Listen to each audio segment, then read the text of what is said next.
nosotros mismos tenemos que llegar a esa conclusión. Este es mi negocio, esta es mi inversión, aquí es, pero yo soy el que tengo que desarrollar el criterio para tomar esa decisión. No puedo permitir que alguien más, por más experto o por más experiencia que esa persona tenga, no puedo permitir que alguien más me diga en qué arriesgarme.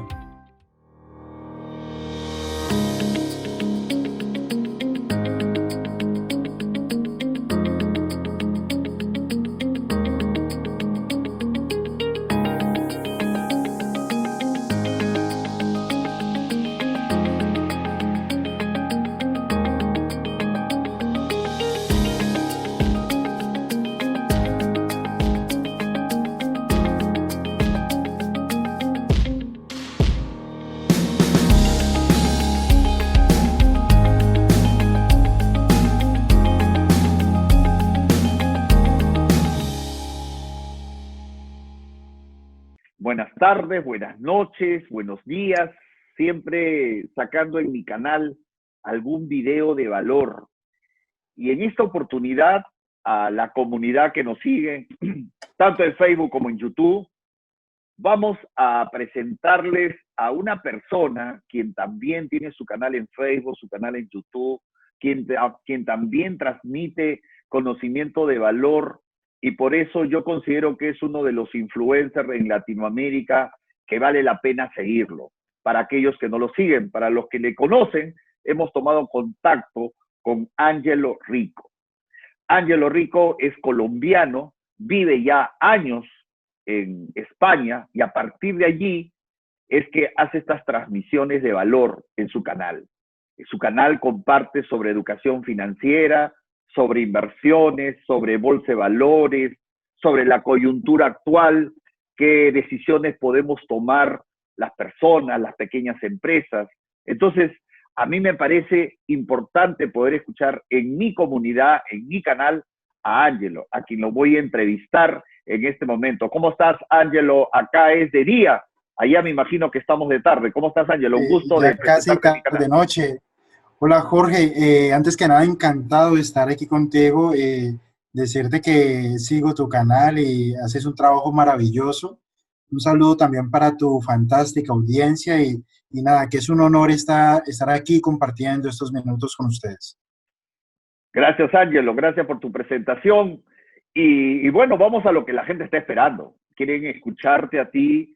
Yo creo que en esta coyuntura las personas están buscando, como digo yo, pepitas de oro que les pueda servir a ellos, a su pequeña, mediana empresa. Entonces, empecemos a hablar. Creo que un tema que tú dominas es la bolsa de valores. Las personas común y corriente, los que desconocemos sobre bolsa de valores, nos preguntamos en estos tiempos es, oye, ¿y la bolsa de valores? Lo hemos escuchado así de oídas. En estos tiempos, ¿tiene validez para invertir, así como los bienes raíces? ¿Qué hay de mitos y de verdades en la bolsa de valores? Yo creo que podemos empezar por ahí para que nos hables de la bolsa de valores. ¿Cómo ves el panorama en Latinoamérica? ¿Cómo ves el mercado de la bolsa? Te dejo, Ángelo.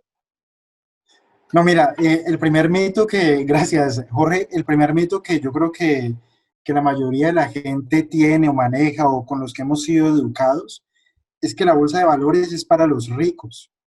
Y resulta que la bolsa de valores es para volverse rico, sino que dicho así suena a que es algo fácil de hacer cuando es todo lo contrario, es muy difícil de hacer, es algo en lo que hay que arriesgar muchísimo y es algo que requiere de nuestra parte un buen entrenamiento y también una buena dosis de carácter. Pero la realidad es que la bolsa de valores es un vehículo. Existen miles de vehículos económicos para construir capital. Por ejemplo, los bienes raíces es uno. La bolsa de valores es otro, es un hito. Y es uno en el que yo me he especializado. Solo por ponerlo en perspectiva, yo ahora tengo 42 años. Cuando yo tenía 22 años, yo era un simple mensajero que ganaba el salario mínimo.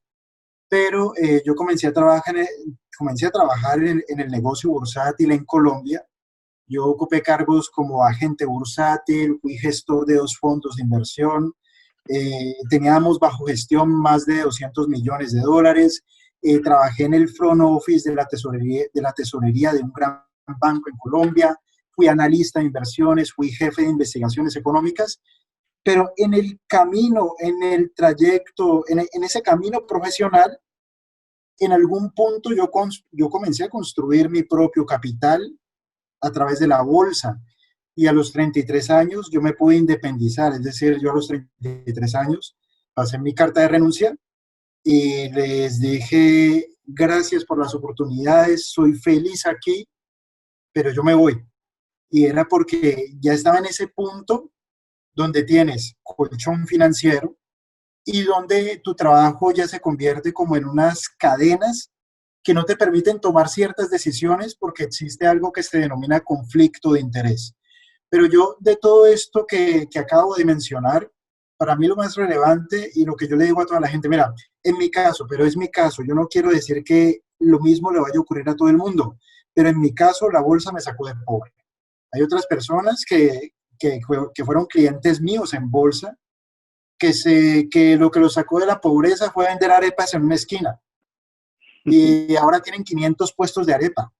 O lo que nos sacó de la pobreza fue vender botones, o en mi caso fue la bolsa. Si la bolsa es un negocio como cualquier otro, en mi caso fue la bolsa, no es nada especial, simplemente es un negocio como cualquier otro. Entonces ese es el primer paradigma. La bolsa no es para los ricos. La bolsa es un vehículo económico que teniendo el entrenamiento y teniendo el carácter adecuado, es idóneo para construir riqueza. Yo me iría con esto para comenzar. Ángelo, yo voy a tratar un poco de las preguntas que podría tener el pueblo, la gente común. Sí, señor. Entonces, otro mito o verdad es que por más aprendizaje que tengas de la bolsa, eh, hay un margen no tan delgado, regular, donde tú no puedes predecir qué puede pasar en esa coyuntura, a diferencia de otros negocios, que dicen, yo tengo manejo respecto yo tengo el control respecto a este negocio, cualquiera que fuera, pero respecto de la bolsa, el control no lo tengo yo, lo tienen terceros, o lo tiene la circunstancia, la coyuntura, qué mejor esta pandemia, por ejemplo, ¿no? Donde los grandes millonarios que están súper asesorados con gente, pues, y pagan, no pudieron prever y ya se están hablando de pérdidas de gente muy conocida en el mercado. Pero esos son los extremos, ¿no? Son extremos impredecibles que eso ha sucedido en cualquier giro y en cualquier negocio, no solamente a la bolsa. Pero hablemos del día a día, no en estas circunstancias. ¿Es verdad eso de que la bolsa es impredecible? O sea, ¿es verdad que en serio el control no lo puedo tener yo con mi conocimiento? Explícame esa parte, la parte operativa, ¿cómo es realmente aquello que se bajó las acciones del petróleo con esta coyuntura que ha pasado? ¿Cómo al pueblo común le podemos explicar cómo es el sistema, digamos, del manejo de la bolsa? Esa pregunta es muy inteligente, Alfaro, por lo siguiente. Mira, eh, nuestro trabajo como inversionistas o como personas que asumimos riesgos no es adivinar el futuro, precisamente porque nadie tiene esa capacidad. Como personas que aprendemos a hacer negocios, todos los que hacemos negocios, puede ser compra y venta de casas, puede ser compra y venta de chucherías, puede ser compra y venta de acciones. Fíjate que todo se basa en los precios, todo se basa en los precios. Pero yo puedo comprar una casa hoy, o puedo comprar un departamento hoy, o puedo comprar, no sé, algo que para mí sea un negocio, lo puedo comprar hoy, pero todos los negocios tienen un determinado nivel de incertidumbre, todos. Por ejemplo, este canal de YouTube, mi canal de YouTube principal que tiene 300,000 suscriptores y el canal Invertir Aprendiendo que es más pequeño, entre ellos dos facturaron más de $1 millón el año pasado entre lo que genera el canal y los productos que se comercian en el canal. Pero entonces pregunto yo, es un negocio fantástico. ¿Qué tal que YouTube desaparezca mañana? Se acabó el negocio. No hay negocio. no hay, ya se acabó, ya, capito, ya se terminó. Entonces yo lo que digo es todo lo que tenga un determinado potencial de generar beneficios, todo tiene un riesgo, todo. Y la posición en la que no nos podemos poner como personas que queremos hacer negocios o que queremos emprender o que queremos invertir, nuestra posición y nuestro trabajo no es adivinar el futuro. Nuestro verdadero trabajo es encontrar valor y a partir de allí comprender cómo monetizar ese valor. Esto aplicado a las inversiones, ¿qué quiere decir? Mi trabajo como inversionista, cuando nos convertimos en inversionistas, uno se convierte en algo que se denomina asset allocation. Uno lo que hace es asignar capital. Entonces, por ejemplo, yo asigno mi capital a fondos de pensiones que yo tengo, a fondos de inversión, también asigno capital directamente comprando yo mismo las acciones, asigno capital comprando departamentos para alquilar o casas para remodelar o trasteros o parkings o lo que sea. Yo asigno capital. ¿Y yo qué es lo que tengo que hacer? Yo lo que tengo es que encontrar cuál es el verdadero, el valor escondido de eso que yo quiero encontrar. Entonces yo digo, esto vale 100. Y a partir de allí yo tengo que ser lo suficientemente paciente hasta que el mercado me lo venda a 50. Entonces yo encontré un valor fundamental de 100, ese valor está escondido, eso no se está publicitando por allí, uno lo tiene que encontrar y lo tiene que calcular, y a partir de allí uno tiene que ser paciente hasta esperar a que el mercado, a través de la interacción humana, que es la oferta y la demanda, me diga, mira, te lo vendo a 50, o mira, te lo vendo a 30, o mira, te lo vendo a 20, que es, por ejemplo, lo que a mí me ocurrió aquí en España cuando recién llegamos. Aquí en España llegamos entre el año 2011 y 2012, que era la peor parte de la crisis inmobiliaria española. Y yo recuerdo, fuimos a alquilar un departamento en Barcelona, que es una gran metrópoli, y el dueño del departamento nos dijo, les vendo este departamento en 70.000 euros. Ese departamento quedaba cerca de la Sagrada Familia, que es uno de los distritos turísticos más importantes de Barcelona. Y antes de la crisis, ese departamento, que era un departamento de, creo que de 30 metros cuadrados, apenas tenía dos ambientes, una habitación, un baño chiquitico y la cocina-sala, todo en un solo ambiente. Ese departamento en circunstancias normales valía 200.000. Entonces, claro, él nos dijo eso y nosotros le dijimos, te decimos algo mañana. Entonces inmediatamente investigamos y le dijimos, mira, tengo 55.000 ya, los tengo aquí ya, pero me están ofreciendo otro departamento allá. Entonces necesito ya, pero allí, ¿qué es lo que estábamos haciendo? Una negociación. Yo encontré un valor oculto allí, que encontré su valor fundamental y ahora está encontrando un precio con descuento producto de la crisis. En realidad uno se convierte en bolsa, es el experto en eso. Comprar acciones de compañías que tienen un gran valor fundamental, pero con un gran descuento. Eso solamente se puede hacer en las crisis. Por eso es que eh, como personas que, como trabajadores, como personas comunes y corrientes, mucha gente viene desde abajo. Nosotros lo que debemos entender es que las crisis es un momento en el cual sencillamente los activos cambian de dueño. El que me vendió a mí ese piso era alguien que estaba quebrado y yo era alguien que estaba emergiendo. Y ese apartamento cambió de manos. Igual ocurre con las acciones cambian de manos. Uno lo que tiene que hacer es enfocarse en invertir en activos de gran valor fundamental con un gran descuento. Yo creo que allí está la clave de todo eso, pero esto es aplicable a todo, no solamente a acciones. Y fíjate que yo allí hablé de valores que yo puedo más o menos calcular. Yo allí no estoy diciendo, no, yo compré este departamento porque en 2 años vale 500.000. No, yo eso no lo sé. Yo lo que sé, o los números que yo tenía, era que ese departamento hace un par de meses valía 200.000 y ahora lo puedo comprar en 55.000. Esos son los números. Yo no sé si eso más adelante lo podría vender en medio millón, en 1 millón, en 4. Entonces, no es el futuro, es saber manejar los números del presente. Es eso. Ok, Ángelo. Quiero un poco variar la pregunta y aprovechar de tu experiencia y lo que vienes difundiendo en tu canal, en tu página. Este, ¿Cómo ves esta crisis? Yo he dicho en mi audiencia que estoy considerando que va a ser la primera vez a mis 54 años que voy a ver una crisis de esta magnitud. He visto crisis regionales, he visto crisis de determinadas áreas, de determinado país, pero una crisis mundial como esta, donde todo se paró, donde todo se frenó por darle la prioridad a la salud, definitivamente mis ojos no han visto y recién vamos a ver, o sea, personalmente esto, como una de las grandes crisis. ¿Qué vienes tú aconsejando a esa persona de a pie? Esa persona que, ¿cuál es la visión? ¿Qué mensaje estás dando? ¿Y cómo estás viendo tú a mediano plazo esta situación?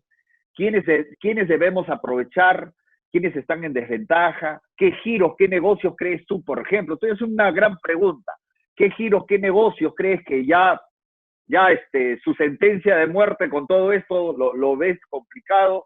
¿Y qué negocios? ¿Cómo se está el mercado? ¿Cómo se está viendo a futuro? Cuéntanos tu opinión, Ángelo, al respecto.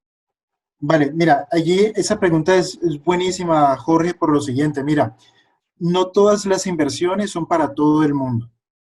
Entonces yo allí, yo sé que ya maté a un montón de gente, porque yo lo que digo es, a mí la bolsa me funcionó, pero eso no quiere decir que la bolsa le vaya a funcionar a otra persona, porque cada uno de nosotros tenemos perfiles de riesgo diferentes. Entonces, no a todo el mundo no se le puede recomendar lo mismo, haz esto. No. ¿Por qué? Porque no todas las inversiones funcionan igual para todo el mundo. Por ejemplo, dos personas tienen perfiles de riesgo. Mira, esto es tan cierto que si tú tienes dos hijos, los crías igual, los quieres igual, los educas igual, van a los mismos colegios y uno prospera y otro fracasa.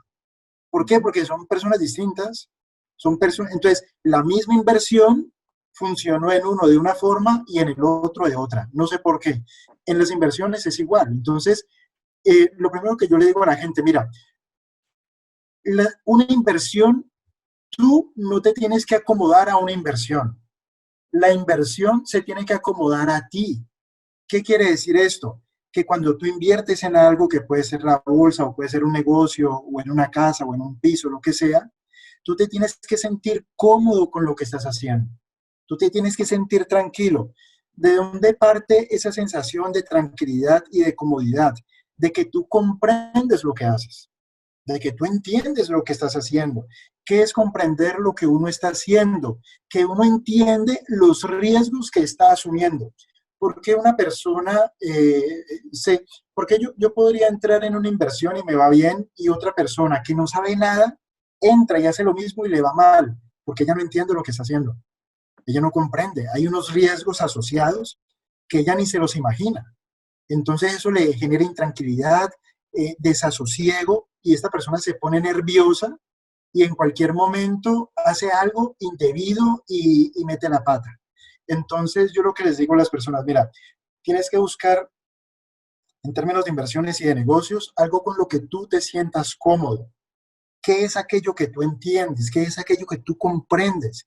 Allí es donde está tu negocio o allí es donde está tu inversión realmente.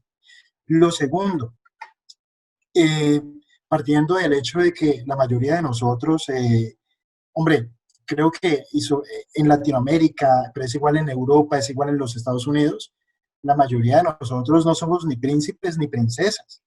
O sea, Ajá. no somos de sangre azul, que ya somos la tercera generación de terratenientes, no.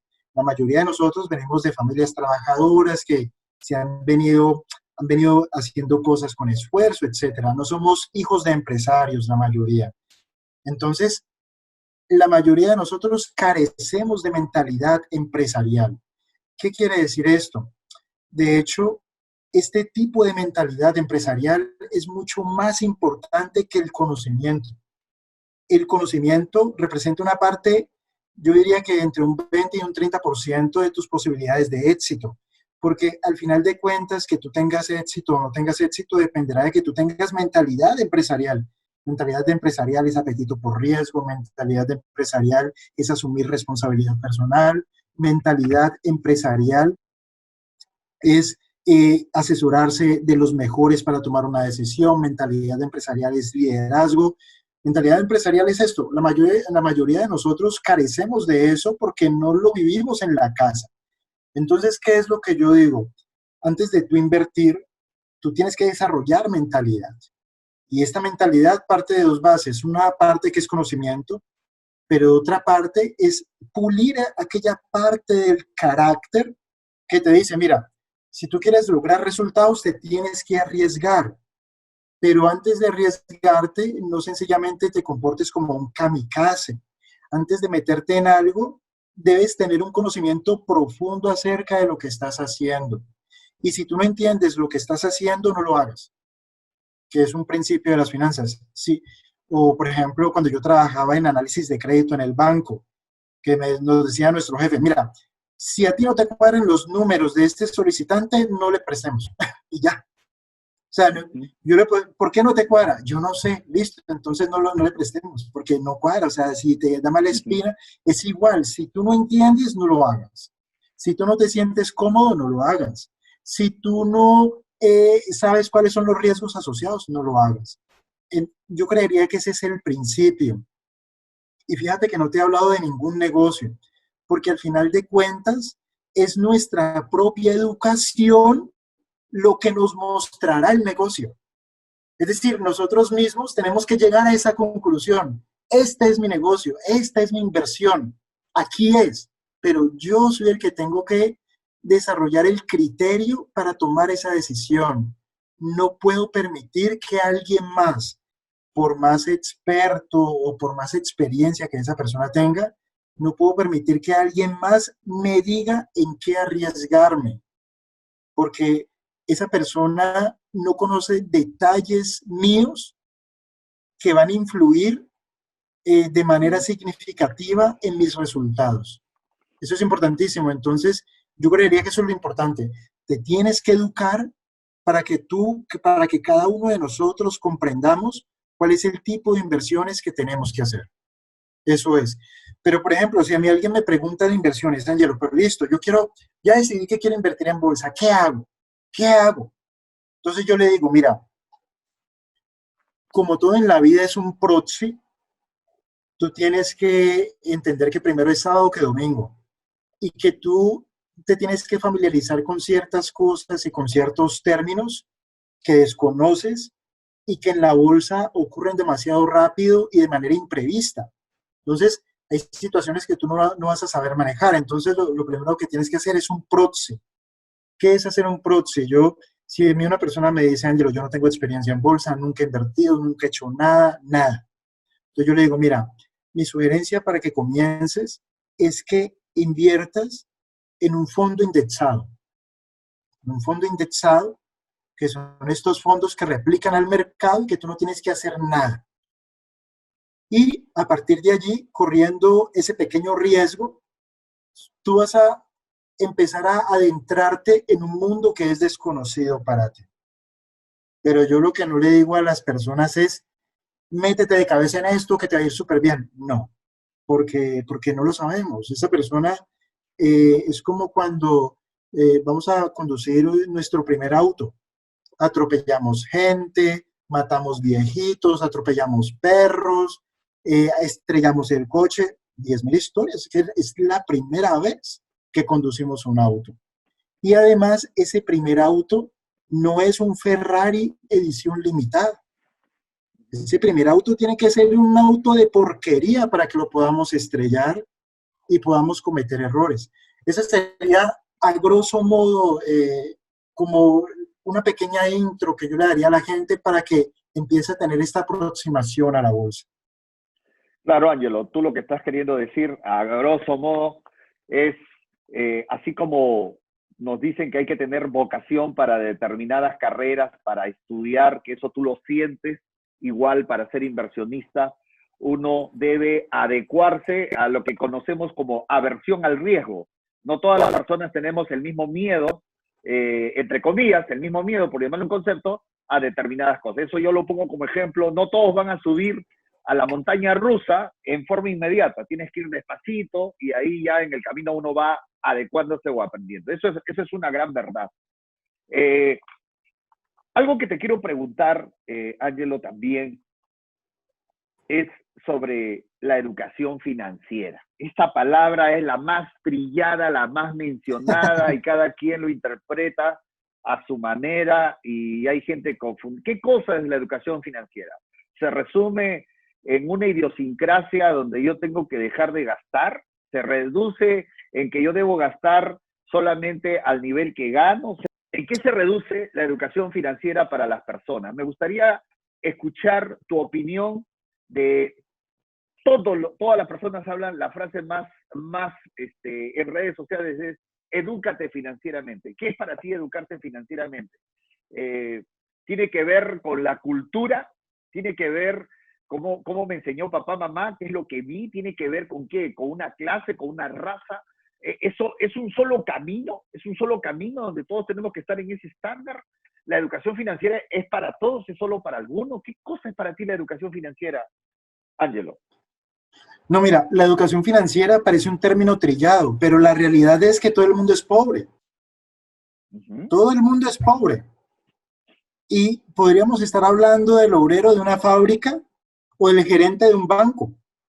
Este gerente de un banco es un esclavo porque él no se puede ir hasta que la caja quede cuadrada. Él es un esclavo. Todo el mundo es pobre. Entonces, pareciera que el término es trillado, pero la realidad es que todo el mundo es pobre. Y si todo el mundo es pobre, esto lo que quiere decir es que a todo el mundo le falta educación financiera. Y fíjate aquí lo siguiente, mira, porque muchas de las limitaciones financieras que nosotros tenemos parten de limitaciones mentales. Yo recuerdo, yo crecí en un barrio pobre de la ciudad de Cali, en Colombia. Ese barrio se llama el barrio popular. Habían asaltantes, drogadictos, mafiosos, prostitución, malos ejemplos, malos ejemplos, malos ejemplos.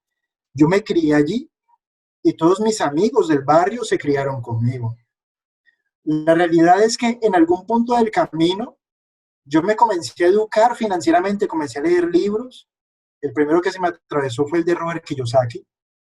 Y mientras yo leía estos libros, mis amigos se juntaban en la esquina a tomar cerveza.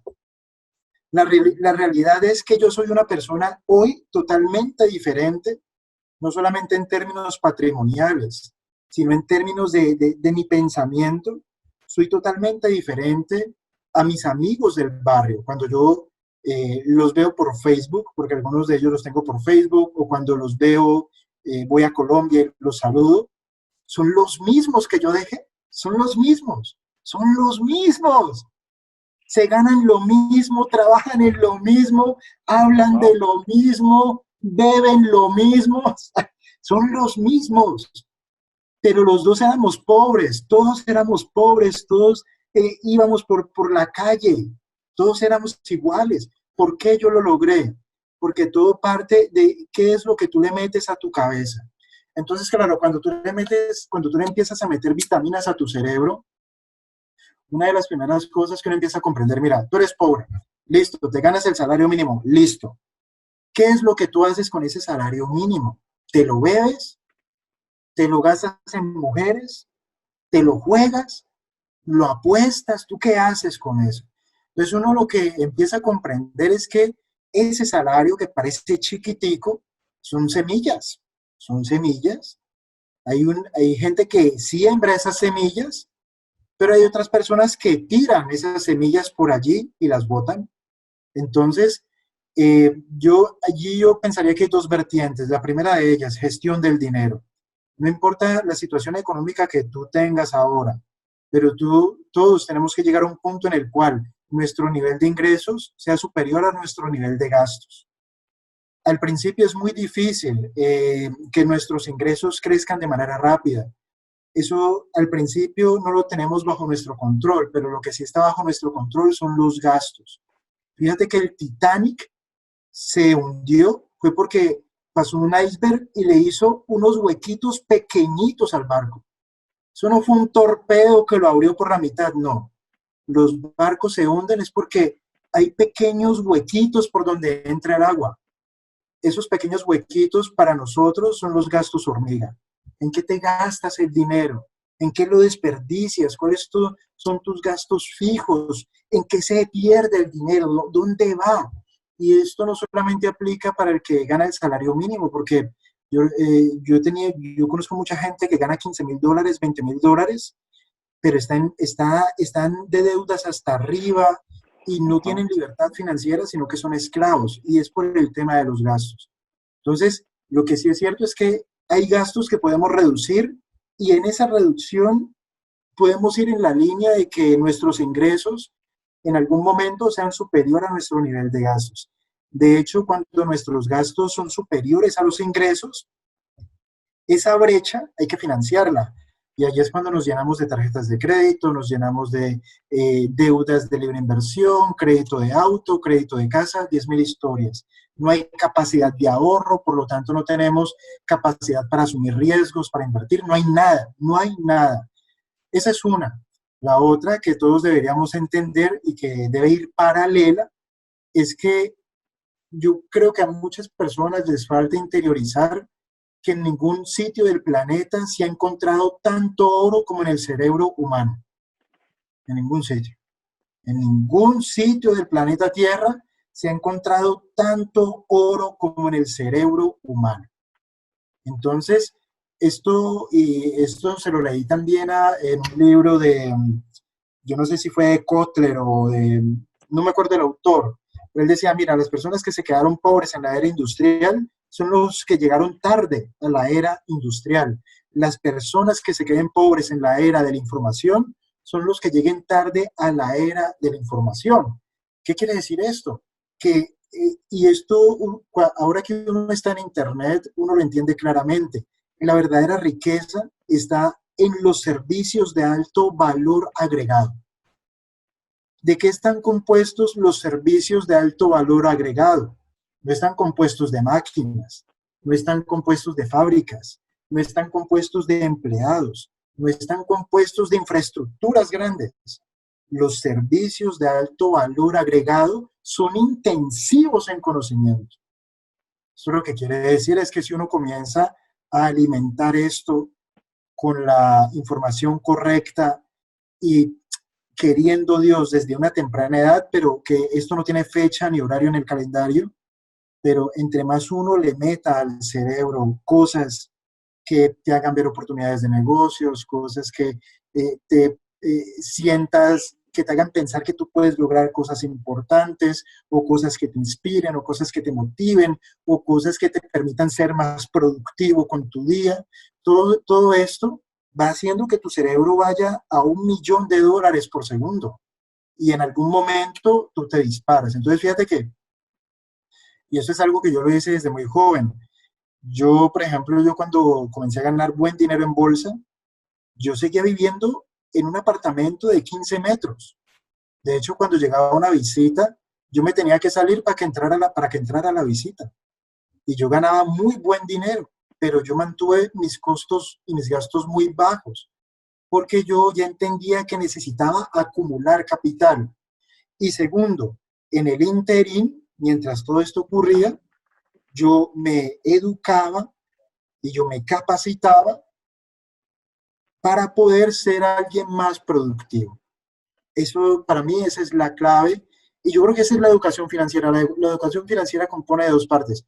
Primero, lo que tú ganes ahora no importa. Una parte tiene que quedar para ti en la forma de ahorro. Mientras ahorras, te vas entrenando para que en algún punto podamos unir ese ahorro con conocimiento. Y claro, el dinero con el conocimiento es lo que hace explotar las cosas.